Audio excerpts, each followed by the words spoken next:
How you doing? What I wanted to explain was this video is actually two French doors being repaired.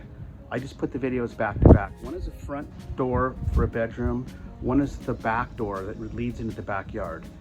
But they're very special doors that were designed to keep sound out from like loud airplanes and stuff. And they're very heavy. I'm gonna guess each door weighs about 100 pounds.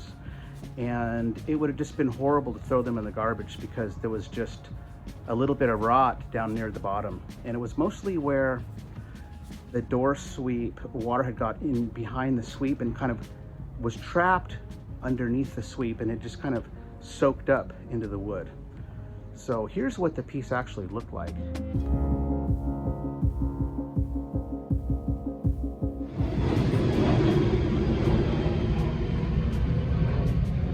So here's the bottom of our French door.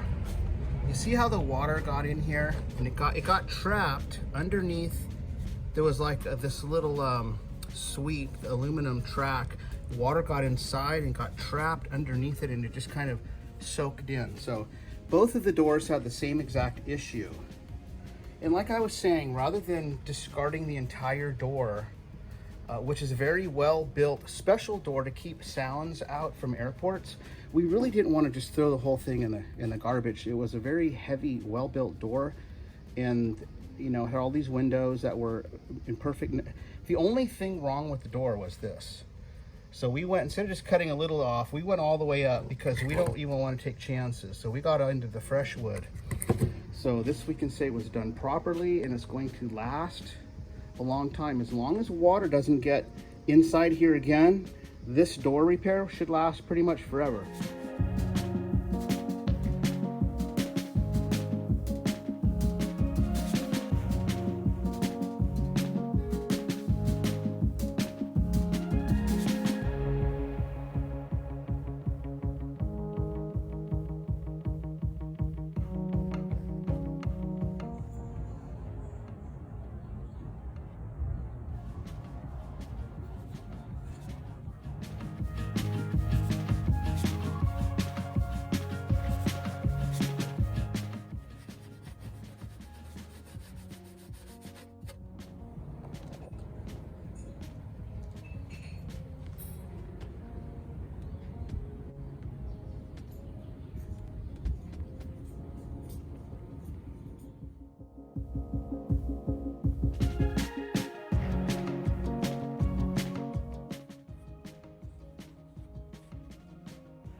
Okay, so I flipped the door over and I just put another layer of the body filter across the bottom. So we're gonna start sanding in about an hour. It's gonna be in the 90s today, so it's already pretty warm, and we're out in the sun right now, which is good. Okay, so here's our door. It's all sanded smooth, ready for primer.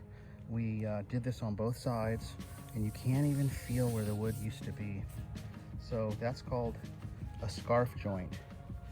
Anyways, once it's up, I'm gonna paint it and I'll take another picture.